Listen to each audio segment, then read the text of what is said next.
Ég býð Steinþór velkomin í púltið, ræðustólinn, til að fara og breyta hérna.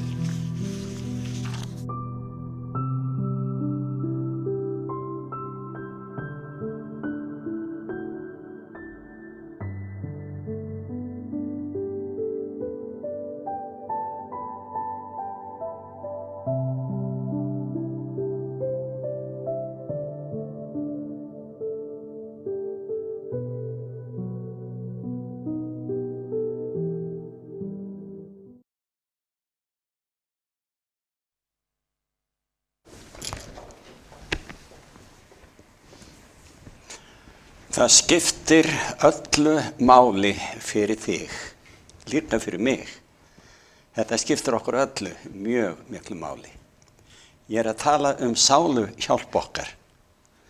Þessa dagana eru landsmenn að minnast krossdauða Jesú Krists og upprisu hans.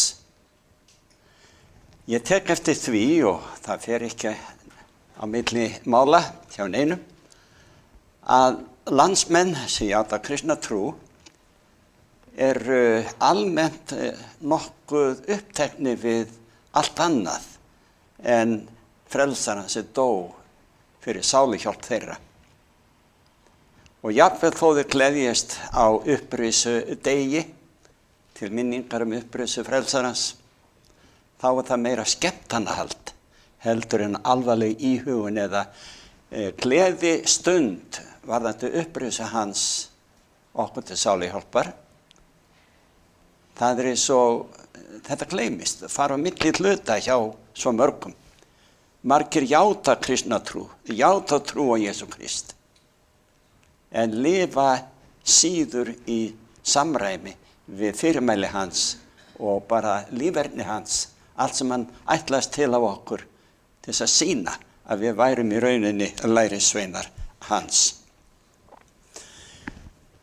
Á páskum alltaf lesið úr 53. kafla Jesaja. Við skulum taka nokkur vers þar. Hver trúði því sem oss var boðað, og hverjum varð armlegur drottins opinber?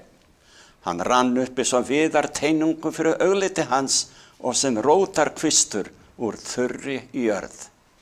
Hann var hvorki fagur né glæsilegur, svo að oss gæfi á að líta, né álitlegur, svo að oss fyndist til hann. Hann var fyrirlitin og menn forðust hann.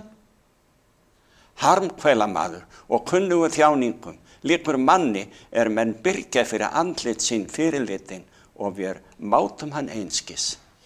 Ef þetta var satt og rétt orðað trúað fólk á tíma Jesaja, hvað myndi þá Jesaja eða drottinn sjálfur segja andlegt ástand þeirra sem játa kristna trú í dag? Og þá skiptir ekki máli hvaða landi það eða söfnuði það kann að vera.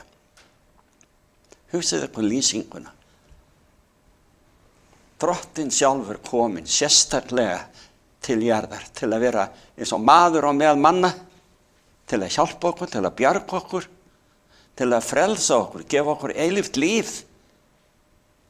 Og flestir, ég byggi það á orðum og vitnisburði sjálfsfrelsarans, að flestir fara frekar veginn til glötunar heldur en mjóa veginn til hjálpræðis. Þetta hans eigin orð.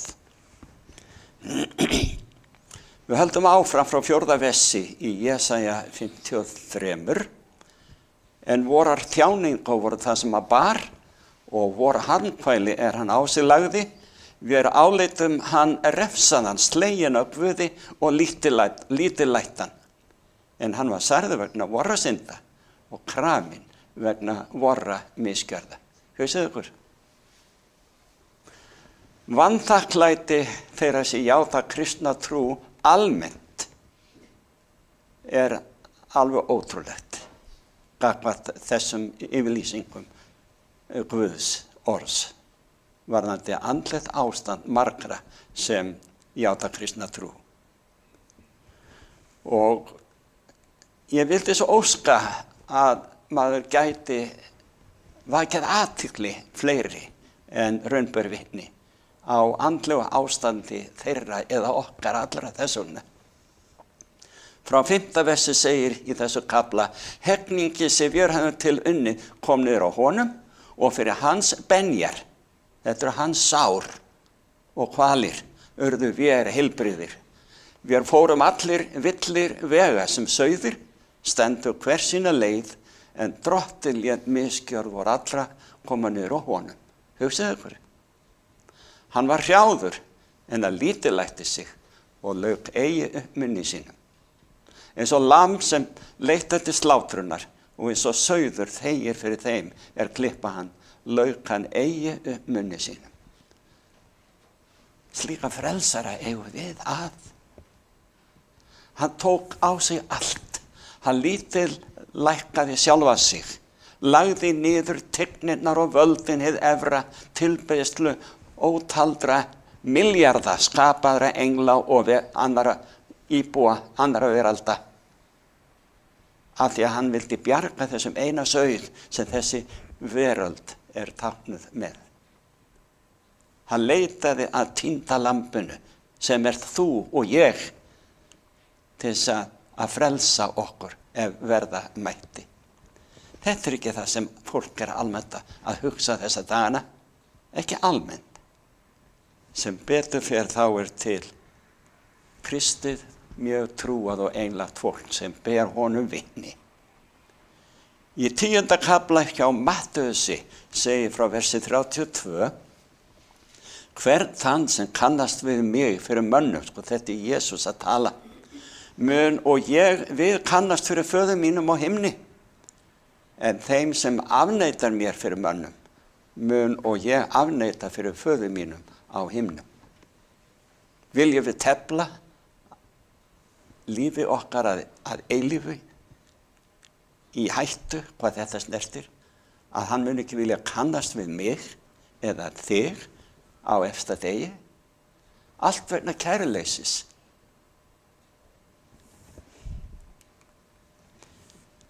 Jesús Kristur, við yfirleitt sjáum hann á fallegum myndum, málaður, aðlaðandi, geislandi af heilbrigði. En við vorum að lesa að hann var harmkvælamaður sem engu leist á. Hann var fyrirlitinn af mönnum, jafnvel þeim sem kom til að frelsa. Auðvitað Jesús glæsilegur, hátign alheimsins, sitjandi á hásæti sínu hið efra í dag. Við eigum svo margt að þakka honum fyrir. Svo segir í 19. kafla hjá Matteusi: þá kom til hans maður og spurði meistari: hvað gott á ég að gera til þess að öðlast eilíft líf? Jesús sagði við hann: hví spyrð þú mig mig góða? Einn sá hinn góði. Ef þú vilt inngang til lífsins, þá haltu boðorðin. Hann að tala boðorðin 10. Og jafnvel þó að segja þetta boðorðin 10, þá frelsast enginn fyrir dugnað sinn eða eigin mætti að halda boðorðin. Við frelsumst eingöngu fyrir útelt blóð Guðssonar á grimmum krossi á Golgata forðum. Og svo segir áfram í 19. kafla, það 20. versi, þá sagði ungi maðurinn: alls þessa hef ég gætt, hvers mér enn vant? Hann spurði alveg réttu spurningana. Jesús sagði við hann: ef þú vilt vera fullkomin, skaltu fara, selja eigu þínar og gefa fátækum og munt þú fjársjóð eiga á himnum. Kom síðan og fylg mér. Þegar ungi maðurinn heyrði þessi orð, fór hann brotthryggur, enda átti hann miklar eignir. Sorgleg frásaga ungan mann sem átti alla framtíðina fyrir sér, eilíðina líka, í sælu og gleði hið efra þegar þar að kæmi. En vegna eignanna þá gerðist það hryggur, hann vildi ekki fara á mis við þetta, hann vildi ekki fórna neinu. Kristið fólk þarf að fórna, og ég ekki að tala peninga eða eigni núna. bara fórna þú lífið þínu, hver sem þú ert sem játar trú á Jesú Krist. Það er það sem hann er að biðja um. En eignirnar voru bara það sem stóð í vegi fyrir þessum manni sem vildi vita hvað hann ætti að gera til að öðlast eilíft líf. Við megum ekki láta neitt vera í vegi fyrir því að upphefja frelsarann í lífi okkar og vitnisburði. Það er alls virði. Í 22. kafla hjá Matteusi þá lesum við frá versi 35 og einn þeirra sem var lögvitringur, sjáu þannig velmenntaður maður á ferðinni. Hann vildi freista hans og spurði meistari, hvert er hið æðsta boðorð í lögmálinu? Hann svaraði honum, elska skaltu drottinn Guð þinn af öllu hjarta þínu, allri sálu þinni og af öllum huga þínu. Sjáu þið hvað við eigum að vera algjör í aðdáun okkar, tilbeiðslu og lotningu fyrir hátign heimsins. Jesús Kristur var slíkur. Svo segir hann, þetta er hið æðsta og fremsta boðorð. Annað er þessu líkt, þú skalt elska náunga þinn eins og sjálfa þig. Á þessu tveimur boðorðum hvílir allt lögmálið og spámennirnir. En kristið fólk í dag einblínir á eitt boðorð. Númer 2, þú skalt ekki hafa neinn skurðgoð í lífið þínu, ekki tilbiðja þau. Stundum er það eignir, stundum er það frami og lofgerð manna á okkur sjálfum sem að gerist eða verður að skurðgoði. En við höfum að tigna Guð almáttugan. Í öllum 4 fyrstu boðorðunum beinist athygli einstaklingsins að Guði almáttugum. Að tigna hann og tilbiðja. Í hinu 6 síðari er athygli okkar beint að skyldum okkar gagnvart náunganum, hver sem hann er. Og þannig eru öll boðorðin allt lögmálið. En svo verður fólki á að taka 4. boðorðið úr, þetta með hvíldardaginn, og innleiða annan dag, og auðvitað þurfti það að vera sóladagur heiðninnar, heiðusdagur sólarinnar, í staði fyrir táknið sem Drottinn sjálfur gaf okkur til að hafa í heiðri alla tíð, sem minnir á skaparann, því að skaparinn og frelsarinn er einn og hinn sami. Förum núna yfir í 7. kafla. Sum ykkar hafið heyrt mig lesa þennan texta nokkuð oft. Ég gera það einu sinni enn. Því þetta er ein mesta trúarhátíð kristinna manna, páskarnir, í dag. Þar segir frá 21. versi, ekki mun hver sá sem við mig segir herra, herra ganga inn í himnaríki, heldur sá einnig gjöri vilja föður míns sem er á himnum. Margir munu segja við mig á þeim degi, hann er að tala um á efsta degi, herra, herra, höfum við ekki kennt í þínu nafni? Hérna koma prestarnir, ég er einn þeirra.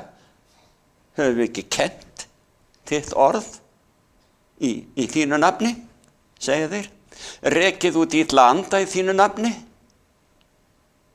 og gjört í þínu nafni mörg kraftaverk. Sjáu þið viðbrögð Jesú Krist við svona yfirlýsingum á efsta degi. Þá mun ég votta þetta, aldrei þekkti ég yður farið frá mér illgjörðamenn. Að kristið fólk sem fer í kirkju reglulega, tileinka sér eitt og annað úr orði Guðs, skulu fá að heyra svona lagað frá frelsaranu sjálfum á efsta degi. Þetta er alveg skelfilegt. Því þetta hefur með eilíf örlög að gera hvað þessa einstaklinga. Það er verið að tala hér um kraftaverkamenn og kennimenn á meðal þeirra eru prestar og leiðtogar hérna ýmsu trúar samfélaga sem kenna sig við Jesú Krist. Hann vill ekki kannast við marga af okkur, leiðtogum, kennimönnum, prestum og svo framvegis á efsta degi.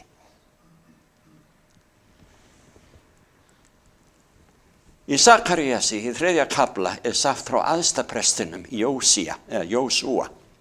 Frá byrjun kafla segir því næst lét hann mig sjá Jósúa, æðstaprest, þar sem hann stóð frammi fyrir engli drottins og Satan honum til hægri handar til þess að ákæra hann. Æðstaprestin, fyrirmyndin í hinu guðdómlega söfnuði. Sjálfur Satan var þar við hlið hans og til að ákæra hann, en drottinn mælti til Satans, drottinn ávíti þig, Satan, drottinn sem útvali hefur Jerúsalem ávíti þig, ekki þessi eins og brandur úr báli dregið sjá hvernig líkir okkur við eins og hálfbrunnin viðar greiniða stúf sem bjargað eða dregin út úr logandi eldi. Okkur líkt við það, sködduð, skemmt, en okkur bjargað, ef við viljum láta bjargast. Og Jósúa var í óhreinu klæðum, hugsið ykkur, æðstupresturinn var alltaf í tandurhreinu klæðum. Það dirfðist engin prestur og enn síður æðstuprestur sem þjónuði í musterunni til forna, þeir dirfðust ekki að fara inn fyrir dyrnar á helgidóminum í óhreinu klæðum. Því það voru svo skýr og greinileg fyrirmæli frá Guði hvernig menn átt að hegða sér í musterinu. Og það segir, hann var í óhreinu klæðum þar sem hann stóð frammi fyrir englinum. Þá tók engillinn til máls og mælti til þeirra stóðu frammi fyrir honum. Færið hann úr óhreinum klæðum. Síðan sagði hann við hann, sjá, ég hefur burt numið misgjörð þína frá þér og læt nú færa því skrúðklæði. Klæðin táknuðu leyndisengun. Okkar ýmist sauruga óhreina, eins og óhreina tuskur, eða skjanna hvít og hrein, tandurhrein, eins og réttlæti Jesú Krists Sjá, ég hefur burt numið misgjörð þína frá þér og læt nú færa þig í skrúðklæði. Ennfremur sagði hann, láti hreinan ennidúk höfuð hans. Þá létu þeir hreinan ennidúk höfuð hans og færðu hann í klæðin. Þið séu ykkur, þetta svo yndislega fögur og einföld lýsing á því hvernig ranglæti okkar burt numið fyrir tilmæli frelsarans og við erum íklædd eins og í skjannahvít klæði sem sést ekki hrukkur eða blettur á, sem táknar réttlæti Jesú Krists sem okkur gefið, af því að við erum svo syndu, svo ranglátt. Það dugir ekkert minna en réttlæti Jesú Krist að gjöf. Og að því ég myndist á boðorðin áðan, svo var kveðið á í orði Guðs, þú frelsast aldrei fyrir dugnað þinn í því að hafa boðorðin í heiðri. Þau eru aðeins eins og spegill til að sýna þér óhreinindin í lífi þínu, andlega talað. En það blóð Jesú Krists fyrir syndir okkar mannana sem að gefa okkur sem sagt lausn undan að borga syndasektina okkar sjálf. Hann tók það á sig, við lásum það áðan. Hann tók á sig okkar syndir til þess að við mættum lifa. Þetta svo að klæðast skínandi hvítu klæðum til að hylja ranglæti okkar. Og eins og þegar við stígum upp úr skírnarlauginni, eftir að hafa tekið skírn og gert sáttmála við drottinn almáttugan, að þá, það svo yndislega fögur athöfn. Við höfum tekið skrefið, við höfum gert sáttmála við frelsarann. Hann okkar réttlæti. Og svo það litla biblía sem flestir kunna utan bókar, Jóhannes 3, það kemur að þér strax. Það fyrst sagt frá því í 3. kaflanum hjá Jóhannesi að maður hét Nikodemus af flokki farisea, ráðherra meðal gyðinga. Þetta var maður sem þekkti ritningarnar. Kunni þeir ef til alveg utan bókar. Hann kom til Jesú nótt og sagði við hann, Rabbi, við vitum að þú ert lærifaðir, komið frá Guði. Enginn getur gert þessi tákn sem þú gjörir, nema Guð sé með honum. Jesús svaraði honum, sannlega, sannlega segir þér, enginn getur séð Guðs ríki nema hann fæðist að nýju. Jesús var ekki fús til að rökræða við þennan mann, þó að kynni reikningarna vel. Þó að þekkti og sæi, hér var mjög óvenjulegur maður á ferðinni, þar sem Jesús var. Enda var hann ekki venjulegur maður. Hann var bæði Guð og maður. Og hoppa yfir í Sálmann aðeins, 62, þar sem segir, bíð róleg eftir Guði sála mín, frá honum kemur hjálpræði mitt. Hann einnig klettur minn og hjálpræði, háborg mín, ég verð eigi valtur á fótum. Sjáu þið, við erum stöðug og stöndum styrk gegn árásum óvinnarins, gegn öllum freistingum, ef við höfum meðtekið Jesú inn í líf okkar. En það segir í Filippibréfinu í 3. kafla, en það sem var mér ávinningur, met ég nú vera tjón, saki Krists. Já, meira að segja, met ég allt vera tjón hjá þeim yfirburðum að þekkja Krist Jesú drottinn minn. Sakin hans hef ég mist allt og með það sem sort til þess að ég geti áunnið Krist og reynst vera í honum, segir Páll postuli. Nú á ég ekki eigið réttlæti. Það fæst með lögmáli, heldur það fæst fyrir trú á Krist, réttlæti frá Guði með trúnni. Þið sjáuð, við eigum allt undir þessu komið, að kannast við hann sem frelsarinn okkar. Að meðtaka fórn hans á grimmu krossi fyrir syndir okkar. Og í eilífðinni þá munu ýmsir hafa ástæðu til að koma til frelsarans og segja við hann, hvaða ör þetta á brjósti þínu? Þá mun hann svara, það eftir högg sem ég fekk í húsi ástvina minna. Eins og við lesum í Sakaríasi, 13. kafla og 7. versi. Allavega börnin sem dóu ung og fá og rísa upp í upprisinni þegar Kristi kemur, og svo munu þau í návist Jesú, hann bauð þau velkomin í fang sér hér á jörðu, akkur ekki á himnum, þá munu þau taka eftir, hvernig fékkstu þessi ör í hendi þína eða á síðu þína? Og þá mun Jesús fræða börnin, eins og aðra sem vill þurfa að heyra. Ég fékk þetta í húsi ástvina minna. Hann kallar okkur syndarana ástvini sína. Og í Jóhannes í 17. kafla þá segir, en það hið eilífa líf að þekkja þig, hinn eina sanna Guð og þann sem þú sendir, Jesú Krist. Við eigum allt undir honum komið, allt. Það ekkert í okkur sem við getum mælt með. Hugsaðu ykkur illvirkjana sem voru krossfestir með Jesú. Þeir voru teknir að lífi fyrir rangindi sín, ilsku, vonsku, gagnvart öðrum mönnum og voru vafalaust morðingjar. Þeir byrjuðu á að hæðast af frelsaranum. Nú getur þú bjargað sjálfu þér og okkur líka, en allt í einu rennur upp ljós fyrir öðrum þeirra. Og hann kannast við. Þetta hlýtur að vera Messías sem við eigum von á. Þannig var þessi vondi maður með rétta guðfræði umfram allt sem var opinbert á meðal farisíana, sadúkeana og annarra fræðimanna í hinum gyðinglega söfnuði. Hann kannaðist við frelsarann og hann greip hálmstráið á síðustu stundu. Drottinn, minnst þú mín þegar þú kemur í dýrð þinni. Og Jesús lofaði honum, hann verður í Guðs ríki. Illvirkin. Akkur ég að koma með svona texta í dag? Af því að í orði Guðs, við syndararnir erum í raun og veru vondar manneskjur.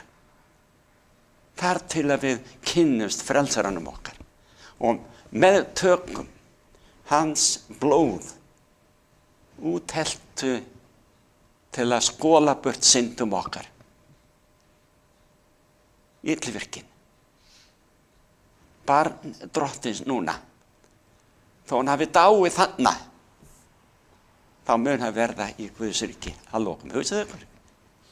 Svo erum við stundum að velta því fyrir okkur hvort að maður þekki orðið nógu vel eða hvort að við séum orðið nógu góð. Við verðum aldrei nógu góð sjálf í eigin mætti. Þetta er ekki hægt. En við getum þegið að gjöf frá frelsarunum okkar. Hans réttlæti til að hylja okkar að ranglæti. Þetta ætti að vera íhugunarefni á páskum. Það snúast þessar helgi athafnir á þeim tíma sem að kristnumenn kalla þetta páska. Þér stendur til boða eilíft líf ef þú aðeins vill kannast við Jesú Kristi frelsara þinn og drottinn. Þú sem á þetta hlýðir, ef þú vill þarna út í þjóðfélaginu að hlusta á í gegnum útvarpsboðun. Þér stendur til boða eilíft líf líka. Og skiptir engu máli hver fortíð þín kann að hafa verið, eins og með ræningjan á krossinn sem á síðustu stundu játaði. Kannaðist við, þannig var Messías kominn og hann talaði við hann, ávarpaði hann og fól sig honum alla eilífð. Þessi maður sem annars var talinn mjög vondur maður verður í Guðs ríki.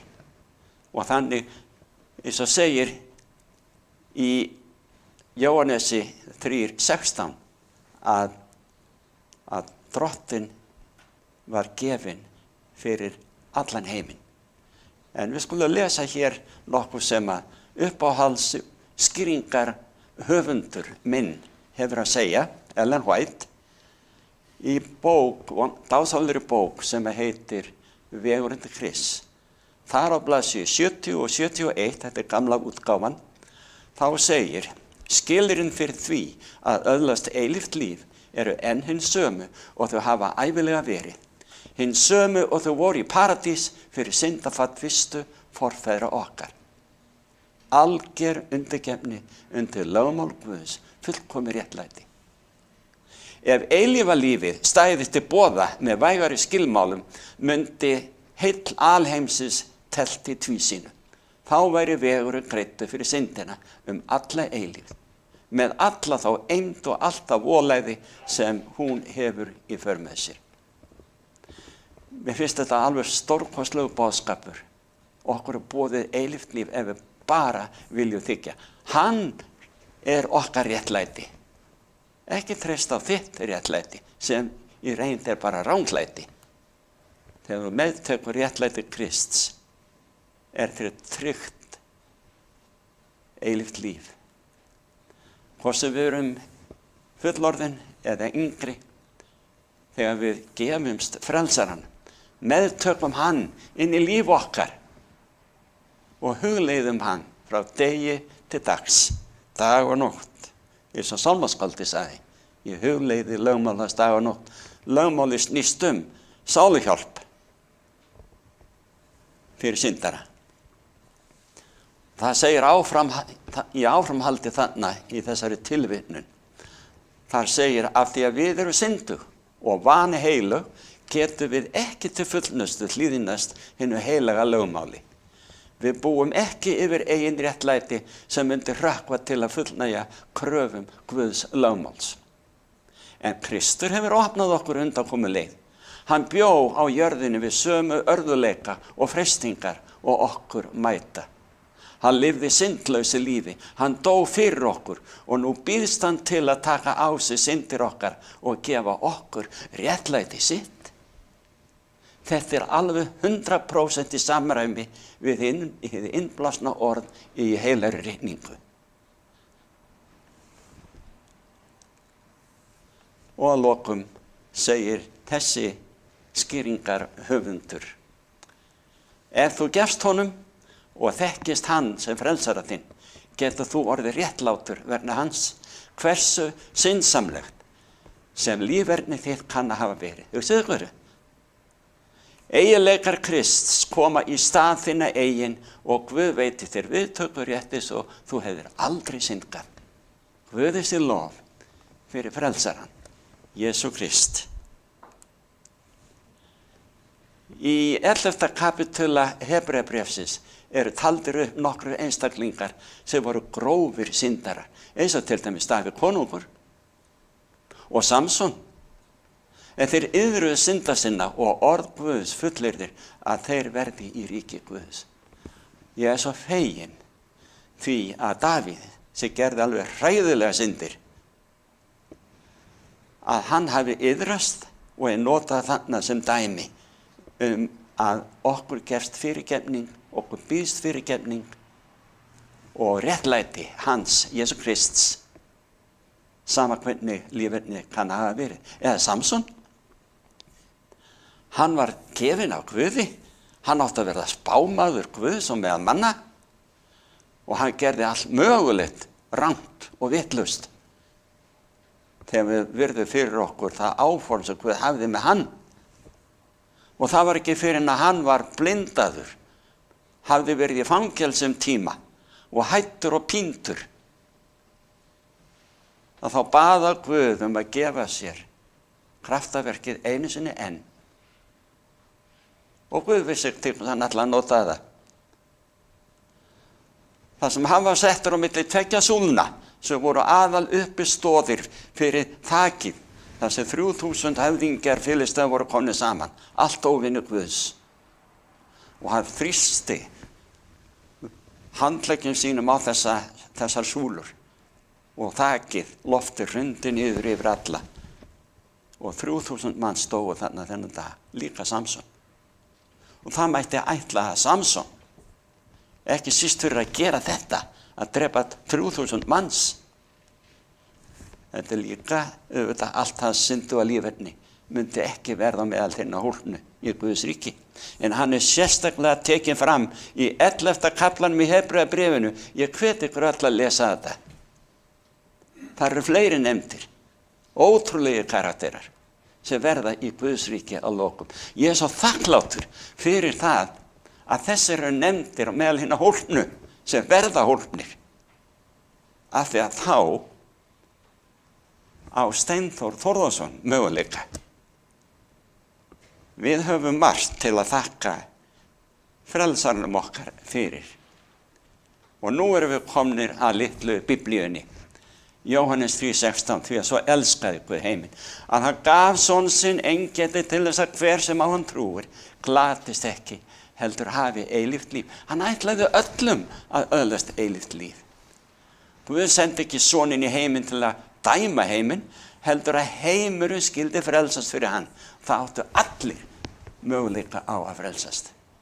Allir, líka vonda fólkið, ef þau bara vildu iðrast og meðtaka réttlæti Jesú Krists í staði fyrir sitt eigið ranglæti. Jesús, samkvæmt orði Guðs, hann mun koma aftur. Hann sagði það og ég trúarjátningu flestra landsmanna að finna þessi orð að hann mun koma aftur þeim að lifendur og dauða, því þegar hann kemur og sækir fólkið sitt og tekur það með sér inn í himininn, þá kemur í ljós hverjir eru ekki þar. Og stór hluti mannkynsins, stærri hluti mannkynsins verður skilinn eftir og deyja. En þegar það kemur, þá verður það dýrðardagur fyrir alla þá sem hafa meðtekið Jesú Krist og mætti það vera hugðarefni okkar á slíkum hátíðum sem páskarnir eru. Að við höfum meðtekið Jesú Krist, son Guðs, sem frelsaran okkar. Hann sem skapaði mannkynið, hann kemur til að frelsa mannkynið, alla sem vilja. Spurningin aðeins, verður þú á meðal þeirra?